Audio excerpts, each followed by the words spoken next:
тұрғанда жылына бір жеңіс күні, жанының жазылғандай кеңістігі, қарт солдат өз полкының туын ұстап, білдірмей жалғыз аяқ кемістігі. Алаңға шығушы еді таңғы шақта, полктас бауырларын сан құшақтап, сүйісіп амандасып болғаннан соң, қасқайып тұрушы еді алғы сапта.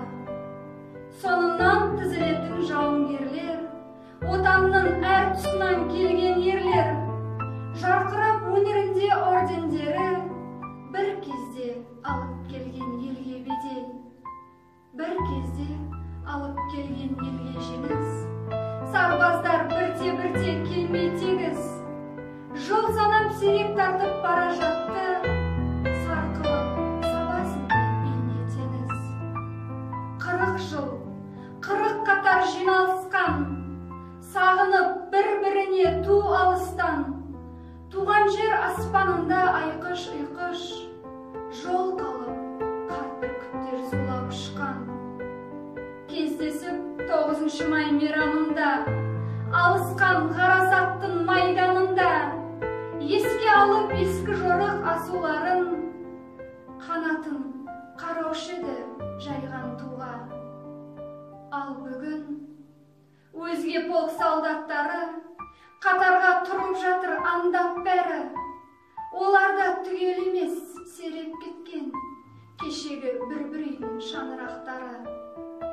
Жалғыз тұр, жалғыз аяқ мына солдат, төмендеп көтерілмей ту аспанда. Жалғыз тұр, әлі келген бір адам жоқ, жаңғырып дуылдайды тулап жан-жан. Сағаттар зырылдайды ағады уақыт, өмірдің баянсызын баяндатып, байлайды бір орында қарт солдатты, әлі де қайран үміт алаңдатып. Жоқ ешкім, күн еңкейді, жұрт азайды. Қанатын түн етектегі бұлтта жайды, еңіреп қоя берді бетін басып, солдаттың бар үмітін жұтты қайғы. Дегендей бұлттан бұрын мен жауайын, көзінің соңғы жасын қан жуайын, дегендей солқ-солқ еткен кеудесінен көк тасқа тамды қасірет тамды уайым.